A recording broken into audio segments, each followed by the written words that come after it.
You can hear me, Raya, or still no sound?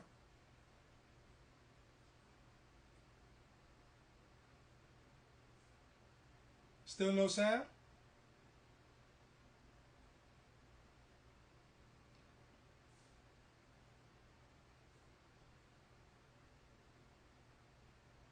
All right. Let me see.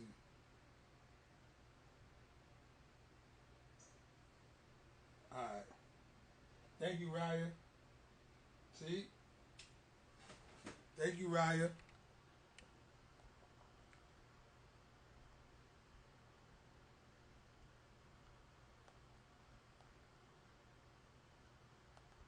We're going to get into this real quick. Tara, what's up?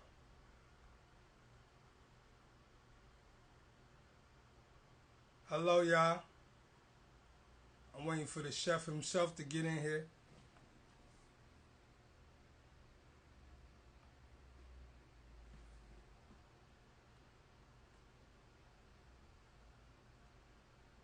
Youngin, what's up?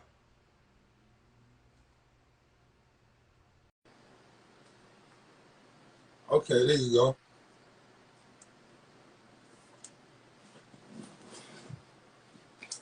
I had to put on the chef coat for this episode. Mm-hmm.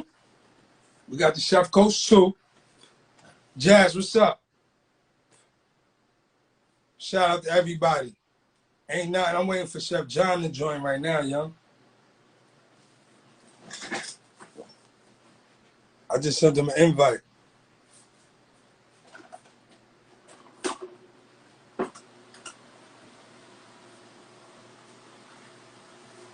I'm just waiting for Chef John to get in here.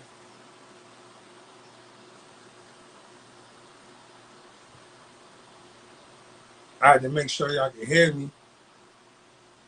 Right, make sure. Oh, where you at? I just sent him an invite.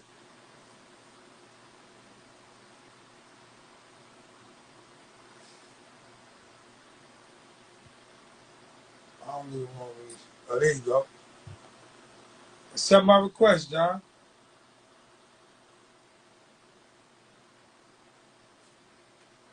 Shout out to Bel Air.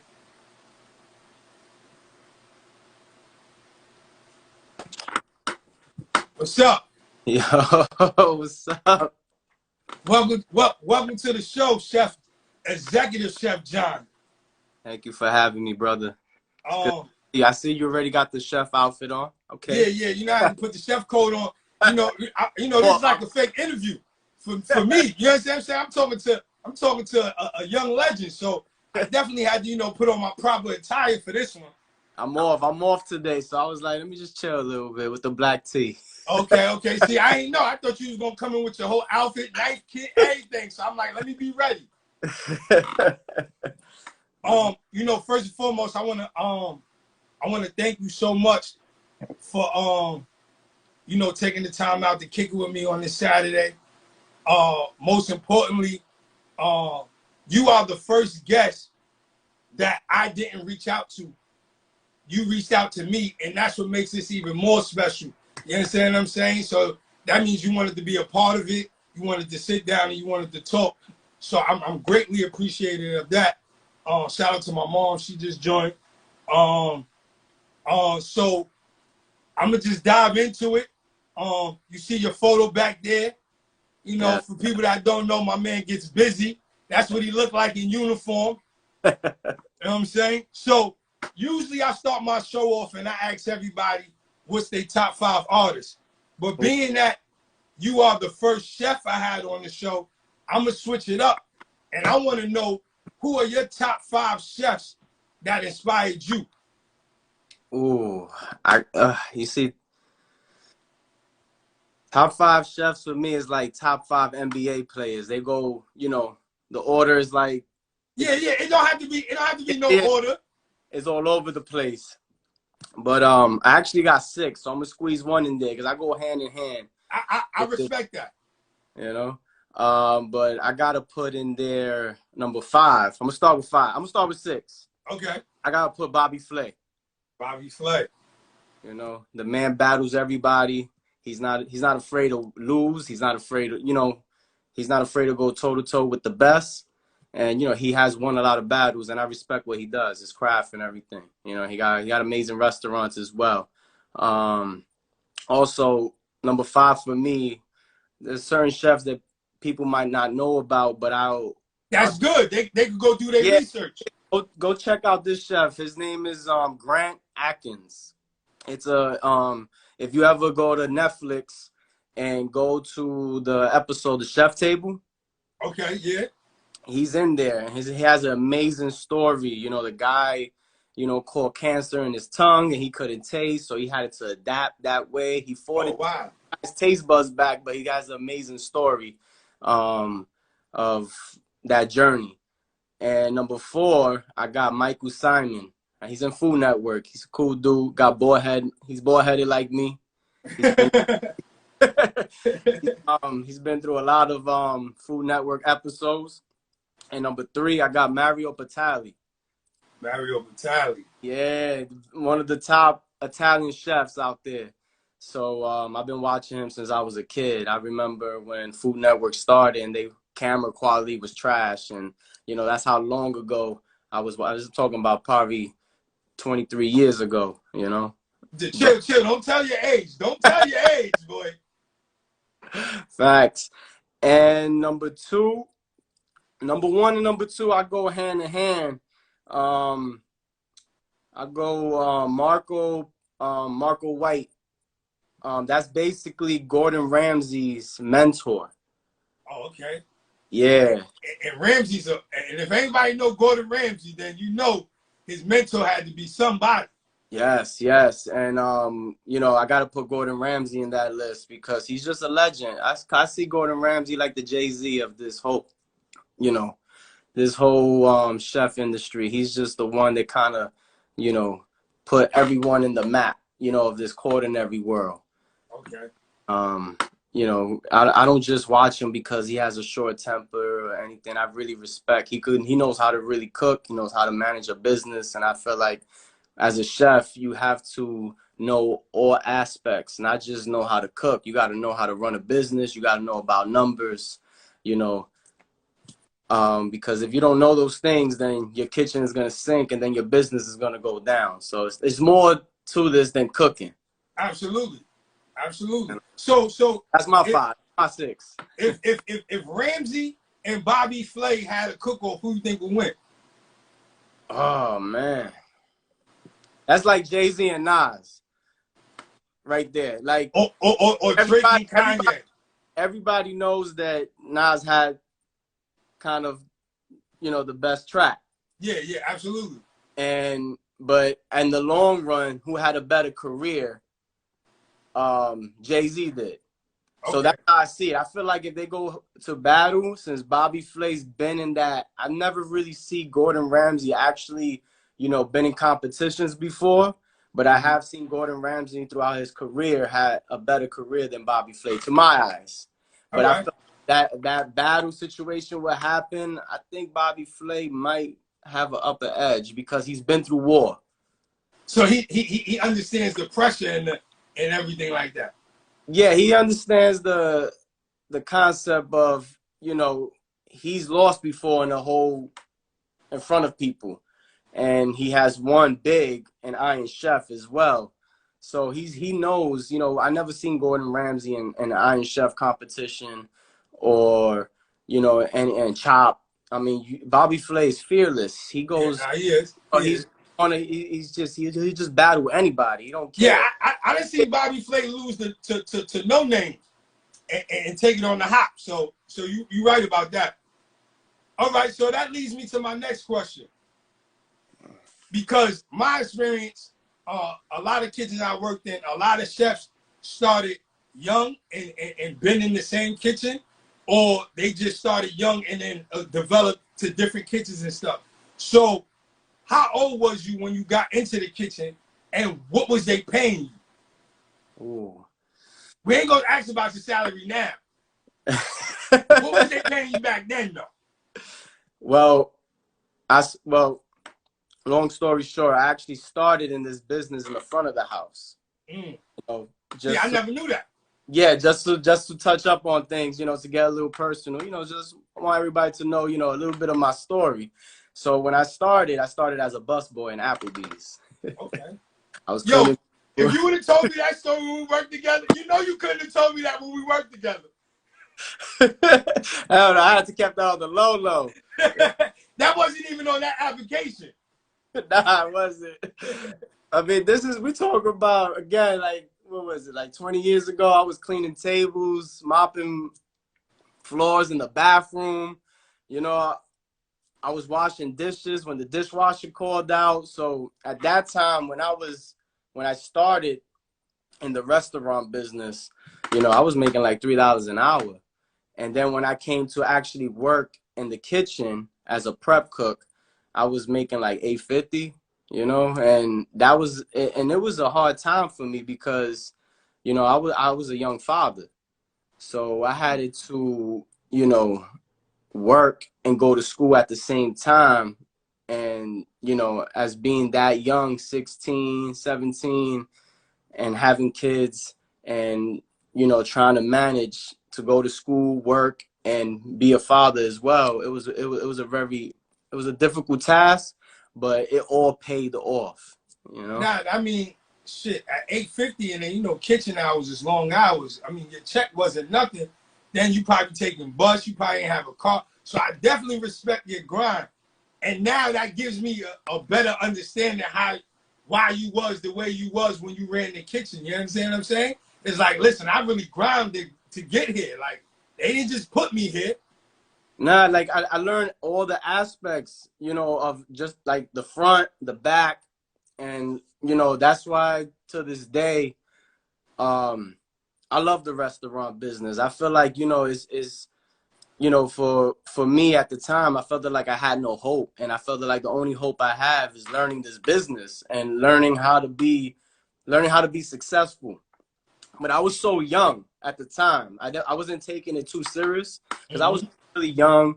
I just wanted to get paid, spend it on clothes or whatever. I didn't know how to manage my money right, you know, and it took older people in the restaurant business to mentor me and teach me and show me the ropes of how to make money in this business. Okay. So, you know, you got to listen to people, you know, sometimes people who actually have the experience. And, you know, the younger crowd nowadays, you know, some of them are just have too much pride, and it's okay to let that down and just listen to the old heads sometimes. Way too much pride. Way too much pride. I'm not even gonna lie to you. Not even to get off course though. Even when we first started working, it used to be little things you used to tell me, and I'd be like, man, how the fuck this motherfucker talking to me? He like, he not even on my side of the kitchen. Like, why he over here? Like, but I always was watching you because I seen how you move. You had this, you know what I'm saying? Even though you was that guy, you still had the way you carried yourself would make a person want to pay attention. You know what I'm saying? So I definitely give you that. Okay. So being that this is the CKet podcast and I'm in love with sneakers and being in the kitchen, you have to wear 9 slips. For people that don't know, you have to wear 9 slips in the kitchen. You know, everybody walking around in Crocs now. But if you could turn one of your favorite pair of sneakers into a 9-slip shoe to wear in the kitchen, what would it be? Wow. You see, listen. Even if it's some hard bottoms, because I know No. you're a fly linen type of guy. So if you want to put some hard bottom 9-slips, that's your choice. Yeah, you know what it is? I'm very basic. You know what I'm saying? But like basic, but also, you know, I could swag it out. Yeah, absolutely. So with me is like, for example, I know everybody loves Jordans. I like Jordans, but if it doesn't look right on my feet, I'm not gonna buy them just because they're Jordans. It has to look right on my feet. So I go with the Reeboks or New Balance because they're perfect and they're comfortable. I respect that, and they're comfortable. Yeah, and they're comfortable, but don't sleep on Reeboks and New Balance. They got some hot stuff out there. Nah, New Balance is definitely doing their thing. New Balance did something I don't even know if a lot of people know though, but during the pandemic, when the pandemic first happened, New Balance took all they scrap sneakers and made masks out of them. And donated them all around the world. So Yeah. definitely shout out to New Balance. I'll definitely go with New Balance for non-slips, and I Okay. think they do have them too out there. You know? All right. If you could open your own restaurant, what would the name be, and what would you specialize in? All right. If I were to open, well, the name, I'm gonna keep that confidential because Okay. it's on the works, and I'm gonna tell you. I respect that. I'm gonna tell you a quick story why, and it's because I've been in situations where I gave ideas to people, and I gave names, for example, and a month later I saw that they kind of took my idea. So I totally respect. You get what I'm trying to say? They yeah. Like, and sometimes in life you can't share your can't block your blessings. You can't share it because people, they're gonna soak it in, and they take your ideas, and you never know, they might have the funds to create the idea that you always wanted. So sometimes it's better off to just stay All quiet. Right. So but I will let you know what I would specialize in. Definitely, I'm American cuisine chef. I take American food. And what I mean by that, the Italian food that we cook is not from Italy. It's Italian American. So okay. That's what I mean when I'm an American cuisine chef. So definitely my strongest point, is the Italian cuisine. And also, other American cuisine foods as well. So, I specialize in, pasta and steak. Those are my strong points. Homemade pasta, butchering meats, making these beautiful cuts to grill on the steak, and just to make great sauce with them. Yo, listen, speaking of pastas, this is not even in the questions. I'm just gonna get off topic real quick. We spoke about it the other day. I sent you a picture. Yes, you did. I sent you a picture, and I'm like, you remember this? And you wrote back. You was like, it took a while for you to remember it. But I still had the picture. The picture is from September 7th, 2017. You had a cook-off inside the restaurant where we was working at, and one of your line cooks called you out, and you was like, yeah, you was so calm and nonchalant. And I ain't gonna lie, I wanted you to lose. And I'm like, this cocky motherfucker, I need him to lose. And you was like, yo, I'm gonna let you do whatever you need. All I need is 15 minutes. And I'm like, 15 minutes? What the hell are you gonna do in 15 minutes? You gotta understand, I ain't gonna lie, that time in my life in iPick, I was very cocky. Because I just broke out of my shell. Nah, listen, your man, you had your man on my side sweating. He trying to cook lamb chops.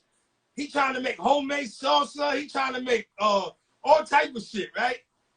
Chef John on the other side, mad calm, swinging his little pasta. Boom, boom, boom. He come over there with the breadsticks. They put them on the table.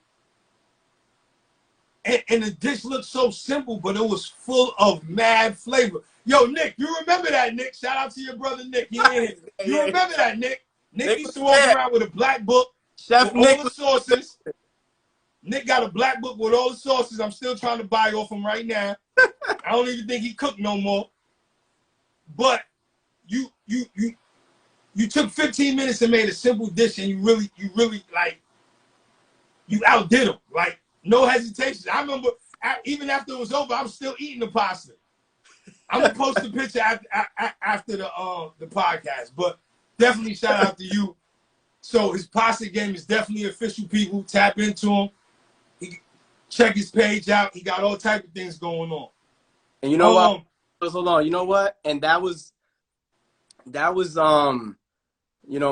my brother. He knows me. That was normal. Like, I usually, call out cooks, or cooks always call out me. They're like, hold on. Look at Marcus. Marcus said you done fired everybody on your side. Look, you done got rid of everybody. Yeah. You know who they had to call when they needed to fire somebody, right? Yeah, nah, for real. You You was know who definitely, they had to yo, call. look, John used to walk in the kitchen like, yeah, yo, John, what's going on? I'm about to get rid of somebody. All right, hold on. We running behind John to see this because it's going to be a movie. No hesitation. No, yo, go home. You got to go. Yeah, take the coat off right now. Yeah, go ahead. Damn, I was reckless, man. I was reckless in I pick, man. It was just something like, when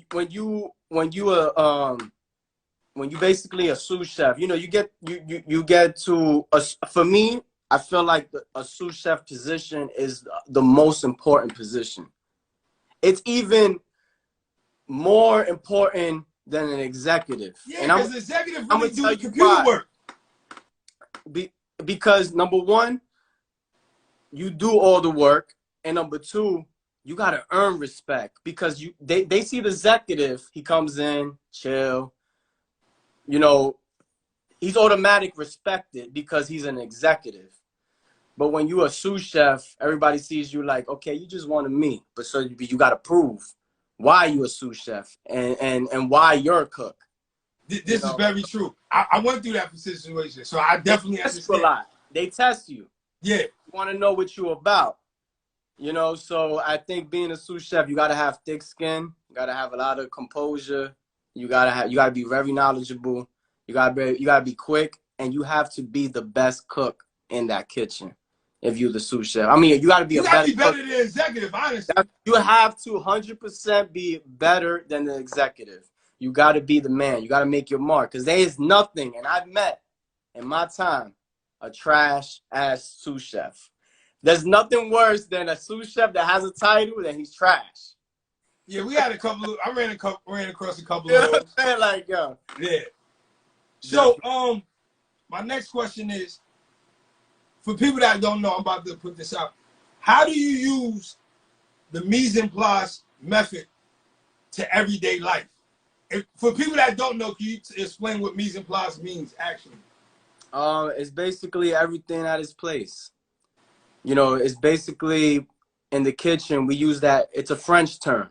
So we use that in the kitchen because we need to have all our preparation done in front of us. We need to be ready. We need to be successful for service. And that's just life in general. If you really think about it, like, even what you're doing, you need to be organized. You need to be ready. You need to have, you're making a schedule for yourself. You made sure at 10 o'clock you was on this. So you're putting everything in front of you to make sure you're successful on what you're doing. So to use that in life is very important, and you have to be organized. You can't just wake up every day and just not be organized and not knowing what you're going to do. Because then you're going to be sloppy, and there's nothing worse than a person that's waking up and lost and not know where to go in life. So you definitely got to use that term in the everyday life. So, mise en place, Jazz. Mise en place. By the way, everything in the kitchen is French. Absolutely. For people that don't know, everything. French is like the mother of the kitchen. It's just, we follow them, basically, This might stir up a little, in the household, because I see a lot of your family members in here and everything. But who's the best cook in the family? Oh man. Besides me? No, let me stop. I think definitely my wife. My wife, you gotta understand that my family there's a bunch of cooks. I know it is. We throw it down. My father was one of them. My mom is one of them. But present right now is definitely my wife and my sister-in-law, Jazz. Yo, look, your brother talk about me. You see him down there. Oh, hold on. I can't let Chef Nick, you know what I'm saying? You all know about Nick. Yeah, nah, Nick. Yo, listen. Let me tell you something.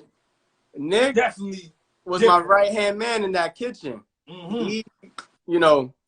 And what I love about working with my brother is that I always, and you've seen this, even if he was my brother, I treated him as same as everybody else. No, absolutely. Ask Nick. It'll be times I'm like, yo. I yell at him in front of everybody. I'm like, yo, why your brother talk to you like that, yo?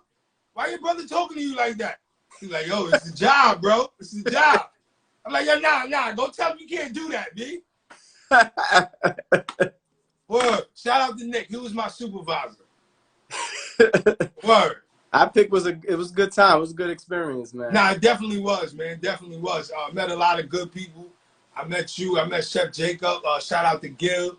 I ain't gonna name the rest of them fuckers, but you know, definitely shout out to them. Being that this is a, you know, I do have music people up here, and this is kind of I dibble into the music. Do you allow music in your kitchen? Hell yeah. Like, I feel like music is one of the most important things in life, man. And I say that because you could go to work or you could wake up. We human. You know, you're going to wake up. Sometimes you wake up in a bad mood. Sometimes you wake up in a happy mood. You know, it's just your emotions. You could wake up in a bad mood. You could hop in your car, put that song that you like, and it could change your whole mood. Next thing you know, you're going to work. You're like, let me put the radio on, because I do play music in my kitchen. I just feel like it sets the tone for everything. All right, because some chefs don't allow it. That's why I wanted to know. I'm not gonna lie, I worked in kitchens where it's like a church. Like, literally, it's quiet. All you hear is crickets. Nice. That's it. Chop. Yeah, chop. I'm like, damn, why is it so quiet? Oh, the chef doesn't want us to play music. The chef doesn't want us to do anything. And I'm like, why? Like, you know, it's, you know, why I gotta be that way? You know, me personally, I let them play music as long as they're doing their job, and it actually brings the best out of you. You know, it gets you in a good mood. I feel like when you cook something and you're prepping something and, you know, you're making a dish, if you're in a good mood, you're putting your soul into that dish. You're putting that love in it. The food is, the guests would see it. They will feel it. Like, wow, this was with care. You know, so I just feel like I'm all for good vibes. That's it. You know, anything because you know, I picked in the loud music, right? And then when they did allow music, you know, they put on Megan Thee Stallion, and the guests heard all the curses and everything. It got crazy, but the food was coming out fast as hell. Soon as they took the music back off, the line had 50 tickets. You know, it was over. You know, you lose your groove. Yeah, you gotta understand, the restaurant business is stressful. When all those tickets come in, there's an anxiety that you can't explain. For me, I just feel like you gotta embrace that. You have to embrace that rush. It has to be immune to you. And I've seen a lot of great chefs, great cooks, that they are great, but when it hits crunch time, they fall. Yeah, nah. You get what I'm saying? They fall. Absolutely. I seen it. They fall hard. And I see Chef Phil. Shout out to Chef Phil. That's Chef Phil's. Yo, hold on. That's crazy. Hold on. So not to get up, me and Chef Phil, Phil ended up coming to my job while I was the sous chef at. And me and Phil was kicking it. And Phil, listen, Chef Phil make the best banana pudding I ever had in my life. You hear me? Listen, we done sold out events off banana pudding alone. So one day we talking, and I'm like, Phil. I'm like, listen, it was the chef I was with at iPick, son. This nigga was mad arrogant, son. But son was dumb nice. So he like, who you talking about? He like, you Chef John? Yo, I work with Chef John here, Chef John there. I was supposed to come to iPick, but I was already here. And then it was just like we clicked, and then it was just like, boom. You know, that's my business partner and everything. Man, Chef Phil is a great guy, great chef, very knowledgeable. I worked with him for many years, and, you know, he knows how I get down. I know how he get down. You know, maybe one day us three, man, we could just hop in the kitchen and just create some special dishes one day, you know? That definitely be a part of God's plan. Hell yeah. Yeah, for sure. So, being that we talking about chefs, what's the most important skill you look for when hiring a new chef? Especially someone in position. The most important skill, I just feel like you definitely, when you hire a chef or a cook, you gotta have knife skills, man. Knife skills would save your life in a lot of situations. Facts. You on the wheeze and you ran out of prep and you ain't got knife skills. I remember one time in iPick and you was across from me. I think it was Joey Potts. Remember Joey Potts? Yo, shout out to my man Joey Potts, man.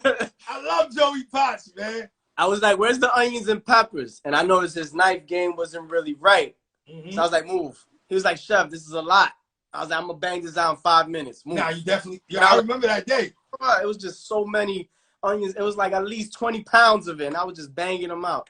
So I just feel like when you have great knife skills, it saves your life on a lot of things in the kitchen. You know, butchering salmon, you know, steaks, prepping, you know, vegetables. You know, it's just when you don't have that skill, it's like a military guy that don't know how to shoot. You can't go to war.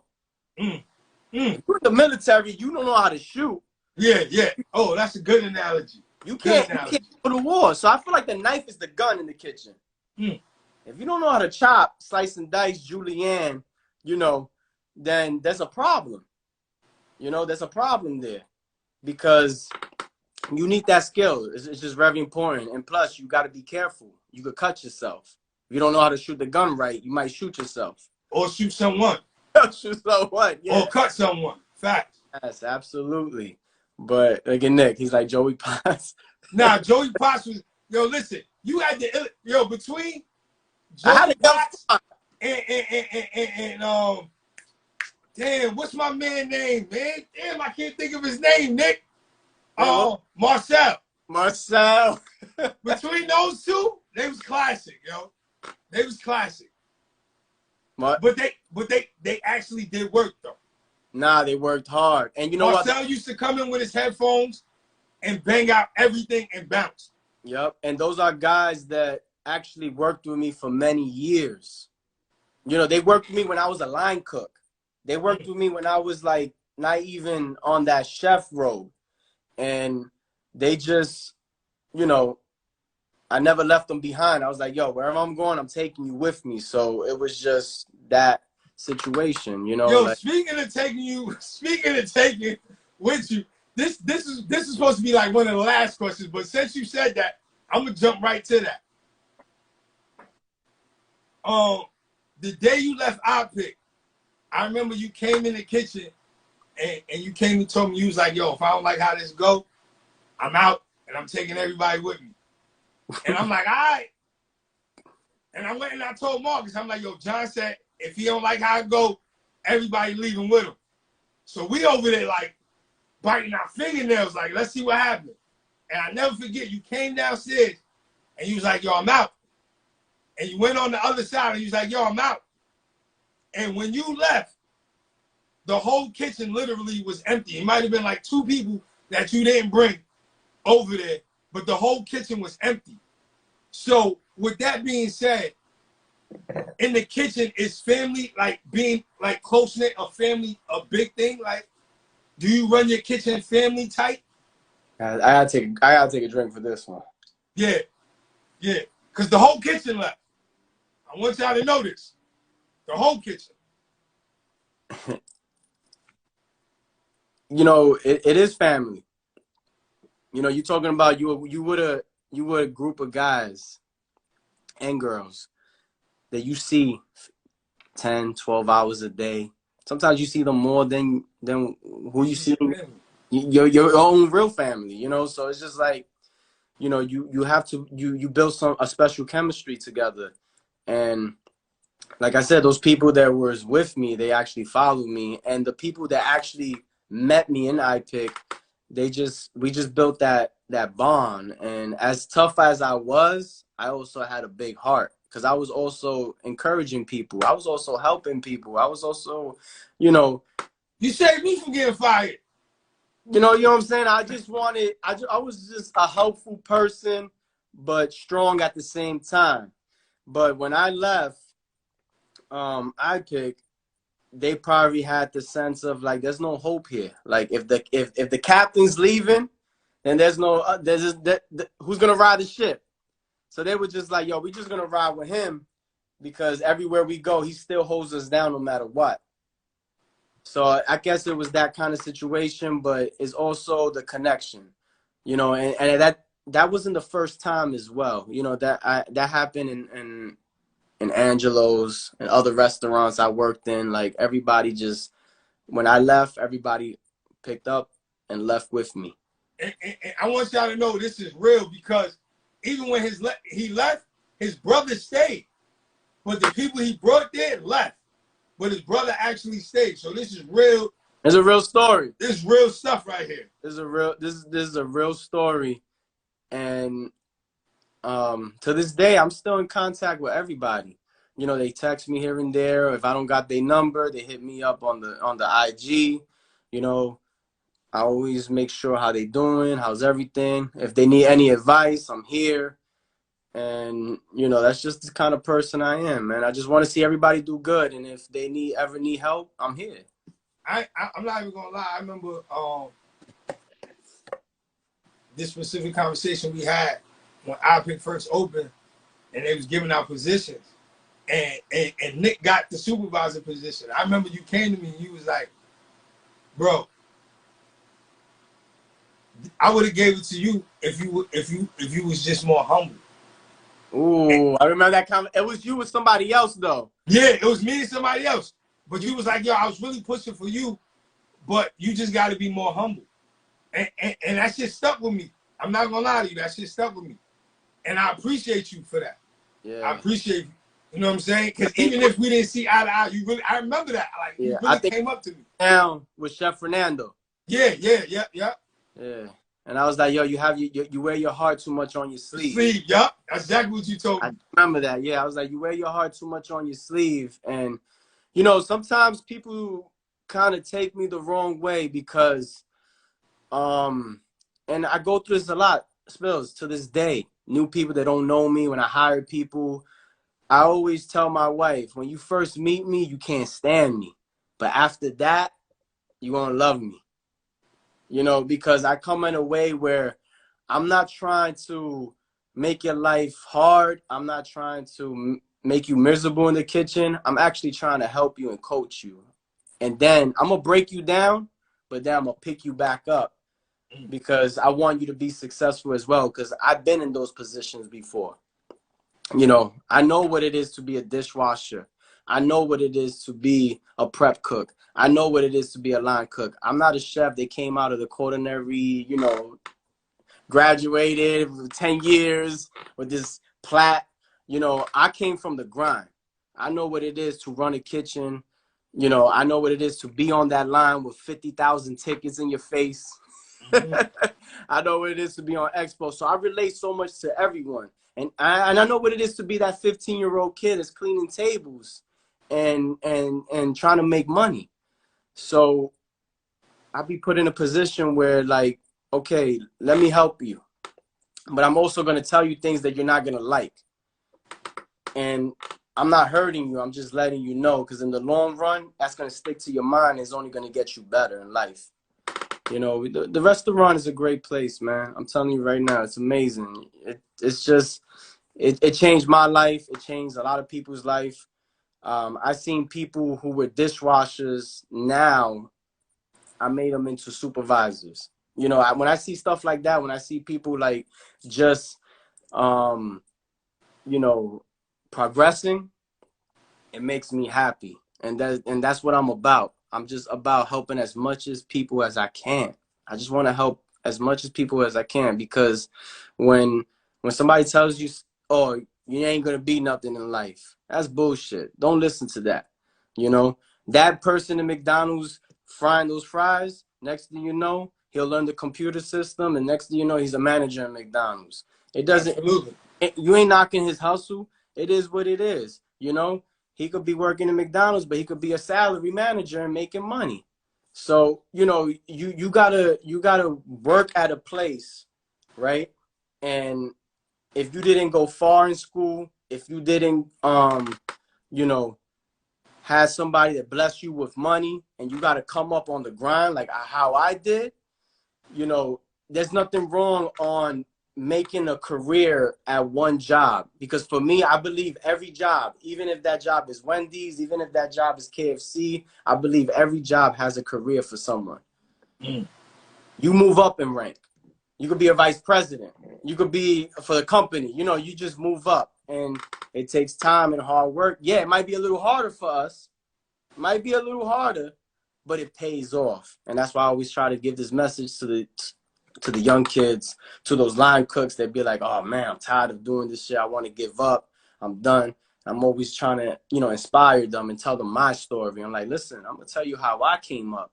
And trust me, if I could do it, you could do it too. You know, you could do it too. You just got to stick to it, learn, be a sponge, humble yourself. Take that pride shit away because that shit don't go nowhere. That's different to this. It's right in front of you, but you don't want to accept it. That pride shit, that tough guy shit, that don't go nowhere in life. Humble yourself. Listen to the guy that. How I made it, my secret is I always listened to the person that was higher than me. Mm. I knew I was better than him, but I respect him enough to listen to him and be like, you know what? I'm going to take your skill and make it better. You know, that's so crazy. Shout out to Chef Fernando. He had told me something. By the way, Chef Fernando was a good dude. Yo, Chef Fernando was crazy, but he's a great dude.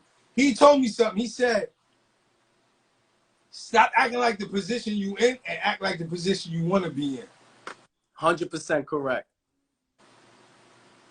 And you'll get a lot further in life. 100%. And then he lifted up his shirt and showed all the stab wounds and all type of crazy stuff. He's like, I've been through it all. He's been through it all. And it's a fact. You can Google him right now. Nah, I know. Listen, his exit was way greater than yours. Oh my God, when he left iPick, he put on the show. Came in with the all blue Yankee hat on and all that. I thought he was like about to scrap. Yeah, so definitely that's definitely true. Is there one person that you ever fired that you feel bad that you fired?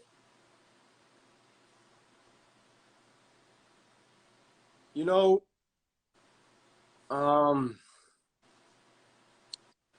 I remember one person in iPick actually. I always remember this story. And there was this kid, I can't remember his name. Good kid, good work ethic, and it was a training time. There was what's his name? That skinny chef that came. He was bald headed again. Like what's his name? Casey? Casey. Yeah, Casey was like, yo, you got, once again, you know, I'm a sous chef at the time. Yeah. So I gotta do what I gotta do. You know, sometimes these higher ups, they put you in positions where, you know, to see if you could do it. You know, so he wasn't good on the line. So he was like, yo, we gotta let that guy go. Because, you know, after 3 months, it's hard to let somebody go. That's how the business works. You get 90-day probation. Yeah. Those 90 days you're being watched. Yeah. After those 90 days, we gotta do write-ups now. Yeah. You know, we gotta do like 4 or 3 write-ups. We have to have evidence why we fire you. So the reason why I felt it bad letting that kid go was because I saw a lot of him in me. But I'm gonna tell you something. Yes, Nick, Casey was trash. You're right. But I'm gonna tell you something. Casey was trash. That was Marcus Mann. Nigga's right. That was Marcus Mann. Trash. That dude was trash. But I'm gonna tell you something right now. I was so real, and I understand that he wanted to, the kid that I let go wanted to learn how to be a cook, that I called somebody. You know, I'm very well connected. I called somebody who was just opening up a restaurant. I was like, listen, I got a kid that has potential. I think I remember that. I have a kid. So I was like, I'm firing the kid, but I'm also giving him a job after I'm firing him. Yeah. So I'm like, yo, listen, I have a kid. He's very green, but he has potential and he's going to do good. To this day, that kid still works there.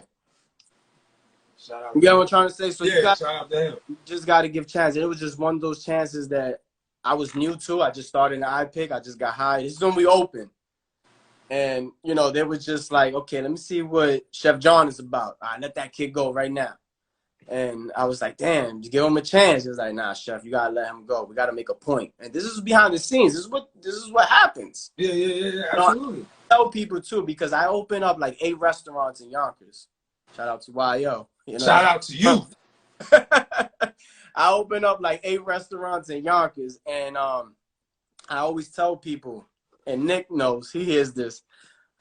Guys, I'm letting you know, this is like football. Tryouts. This is tryouts right now. If your name ain't on the list the next day, you ain't working here. This is how it is when a restaurant opens. You know you notice the restaurants, they hire mad people.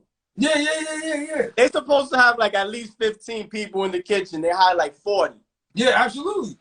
You know what time is it? Yo, I think every day it was like Fear Factor or something. Hey, like, where he go? Where he go? Gone. Next day, somebody gone. I must have fired like 100 people, man. More over, like just letting people go. And, you know, and it's dangerous because I've been in situations where people wanted to fight me. You know, like this is part of the business where I've been in situations. Listen, I was a part of one of those situations with you. Yes, you was. We're not going to talk about that. But yeah, that was. Yeah. He hates me to this day. You ain't got to bring it up. You know, so it's a dangerous game. But who I am now, you know, and this being a chef in this business, as you get older, you kind of learn how to, you know, be a little more smart, you know, about the situation, you know, how to run your kitchen a little better. So who you let in, who you know, who you got to trust in the kitchen. You got to trust people, you know, because these are people that you're going to work with every day. I don't know for how long. It could be like 2 days, a week. It could be a year. It could be 5 years. But at the same time, you might not trust them outside of work. That's okay. But when you're in that building, everybody's just together. We're only there to do one job, and that's to take out that food in the kitchen. No funny. Marcus definitely did some. Yo, you know he worked there the whole time till they closed, yeah? Who would have thought that? He said, I survived iPick. Now he did though. He literally did though. He did. I ain't gonna lie. Damn, he stood there till it closed? He was there till he got a check from them. He got a check? He got a check from them for when they closed. Shout out to Mark. Yo, shout out to Marcus. Mark. Hold on. No, let's shout out Marcus too, because Marcus and Phil had a cook-off too. And Marcus beat Phil. Nah, I don't believe that. Marcus don't hate me for that, but Marcus did. Marcus, I don't believe that. Now I got the pictures of those too. I'm gonna show you. They did omelet. They did steak and eggs. Ooh, I love steak and eggs. I would have loved to have been there. Yeah, nah, that was a dope cook-off. So I know it was one question you said you wanted to touch on, and I feel like we got like 10 minutes left, so this is the best time to touch on it.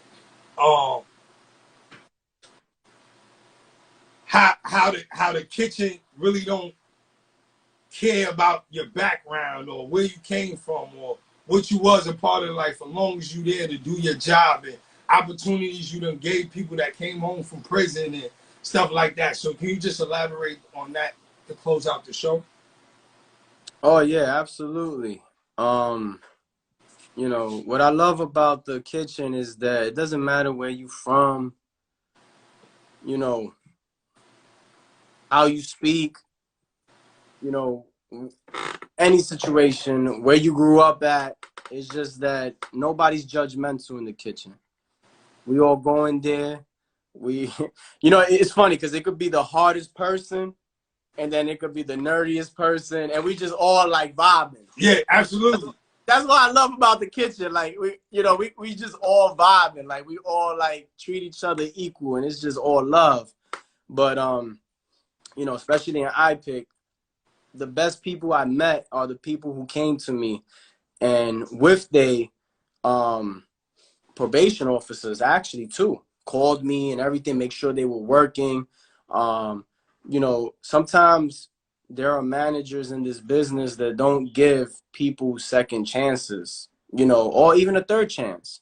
And I feel that everybody deserves a second chance in life, just to, you know, prove themselves that they could, that there's a better side in them. So, and I pick, you know, I gave a lot of people, not just I pick, other places that I work at too. You know, I see they come to me with this form, right? Mm-hmm. Like, okay, you know, I'm just letting you know I'm in probation. I just need a job. I'm trying to, you know, better myself in life, but I never worked in the kitchen. Now, when you say that to a chef, like, like the first thing is like, Dishwasher. I'll call you, you know. But for me, like, I'm so involved, and, you know, like I said, you know, I come from that. I come from that. You know, I come from that, from the streets. You know, that's where I come from. But I changed and I bettered myself. So I want to hear. I get into it. I want to hear your story. Okay, why? You know, why you want to change and what puts you in that position, you in probation. And then when I hear their story, I'm like, listen, I'm gonna give you a chance. I might not start you off as a line cook. I might not start you off as a prep cook. I might be like, okay, this might work for you. Let's start you off as a dishwasher, see if you like it, like this atmosphere, you know. And sometimes I start them on as a line cook, and they become my best cooks. You know, you got to give people opportunities because, you know, sometimes they just out to prove something, and not just prove something to the chef. They just out to prove something to their, you never know, to their wife, to their mothers, people back home. Or And even to themselves. Yeah. Yeah, or even to themselves. So when I was growing up, when I was coming up in the restaurant, when I was a line cook, I used to see all the time, like, chefs used to be like, yeah, come back. Chefs talk shit all day. All day. Line cooks, they be like, yeah, I didn't hire him. I ain't got to hire no convict. I ain't got to do none of that. And I used to be like, damn, you don't know that could have been your best, you know, your best cook, your best worker. You know, just because he made a mistake in the past, that doesn't mean that, you know, that's going to happen again, you know? So, you know, some people say it's risky, but I say that if I could change that person for him to become better, then you know what? That person is always going to remember me for life. And I feel like in this life is legacy. You have to be remembered of something. And I'm here to put my mark. I'm not here to put my mark to be famous. I'm here to put my mark to put my mark with people. You know, Chef John did this. Chef John helped me with this. And that right there moves me more than anything, because I want to help people. I want to make sure they remember me. I want to make sure that, oh, Chef John taught me how to cook. And it's not bragging rights. It's just me being a helpful person. So when I give people those chances, and I'm not going to tell you, I'm going to be 100 with you. Sometimes it don't work out. Oh, yeah, absolutely. It don't work out. But I know I felt it good because I gave him a try. You know, I gave him a try. I remember one time at iPick, I hired one of the cooks that were on probation, and he saw how I was. You know how I am. When I used to be in iPick on the line, you used to hear me from across from the other kitchen. Yeah, from the other kitchen. Yeah. You know? Oh yeah, The guy saw how I was, and he just. I turned the other way to get something. When I turned back, the man also was smoked. The man, I was like, yo, where's the fry cook? Yeah. My man was like, yo, he jumped off the fence. He's gone. He 86. You know, because I'm not going to be, just because, you know, all right, for example, when I was used to work in an Italian restaurant, I hired somebody that, again, that had a past. You know, he's been locked up, all these situations. And I remember me coming in and he didn't do a job that I told him to do to benefit the kitchen. And I got upset and I was riffing on him. And my sous chef, the junior sous chef, was like, yo, chef, chill, man. This guy, you know, he has a knife on him. He has a pocket. So be careful. And me, I'm like, nah, you don't understand. I looked at him. I looked at the junior. I was like, you don't understand. This is where I'm from. I'm actually in my comfort zone. Like, you don't understand. This is where I'm from. I'm dealing with him, and this is how he's gonna learn. You understand what I'm saying? Yeah. And and then he didn't know that my brother was the prep cook. So I would step out. Nick knows. Oh, he would talk. He would talk shit to Nick. Yeah, he'll talk shit to Nick about me. And my brother's so 100 that my brother never said, "Yo, the chef is my brother." Never. My brother was just always like, "Yo." Nah, Nick never. That's one thing I can say. Nick never ran with that. He never ran with that. And the funny thing is, no one, even though we looked alike, and they said we did, I never had special treatment for my brother. I gave him hard. I gave him hard skin too. Nah, a couple of times you came in there and yelled at him. Yeah, yeah. I'm like, yo, he don't even work for the city first, man. Why he over here? But the guy right now who I yelled at, and he's doing well. So, you know, when I hear these stories and people doing well and people learning from my experience, and there are people who I train who are doing better than me, I'm just happy. I'm like, yo, this is amazing. Like, I just marked someone for life. And I feel like that's more important than trying to, you know, be known, where you could be known for so many, let's say 1 million people know you, but about 10 people care about you. I'd rather mark people. I'd rather make a difference in people's life. I'd rather make a difference with 10 people's life than have 100 people who don't care about me. You know, and I think that's what this culinary, this chef, this whole industry is about. It's just helping others to continue to succeed, man. You know, because a lot of people in this business don't really have much going for themselves, and they have low self-esteem. And they need a mentor to help them and carry them. And next thing you know, they're running the restaurant and they're making great money. And next thing you know, their life is changing. They're changing. And it's all because of a restaurant. Yeah, no funny shit. Shout out to Chef Gil. Chef Gil was definitely my mentor through the whole Outpick experience and taught me a lot. And that man is definitely super talented. You know, he's running a restaurant up in CT. So where are you at now? Where do people can find you? Nowhere. That's good. Nah. You know what it is? I'm not in the restaurant business anymore. I'm actually a corporate dining. Okay. Yeah, so I basically cook for you know, people that own buildings, Wall Street people, bankers. You know, I'm just like a private chef. Oh, you getting money now? That's what you saying. In other words, you know what I'm saying? You gotta have the right amount of money to get you on the table. Okay, I see what you're saying. I've definitely worked for a company.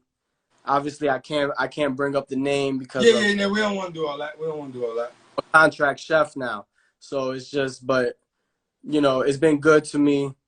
I came to this side of the world because I have the opportunity now to have weekends off, holidays off with pay. All my life, I've been working in restaurants and tell them how many days you get off in a restaurant. Oh, man, it's scary. It's scary, man. You're lucky if you have 2 days. Yeah. You're lucky. Basically. And restaurants stay open what? Damn near 365. Yeah. But you gotta go through the, you know, you gotta pay your dues. You gotta go through that. You gotta understand that. And maybe one day I might go back to the restaurant business if the contract is right and they want me to run a place, or when I get my own place, you know, I go back, and that's my choice. That's something I want to do. But right now, you know, I'm chilling. I'm happy. I'm blessed. I'm blessed to be here. I'm blessed to have this interview with you.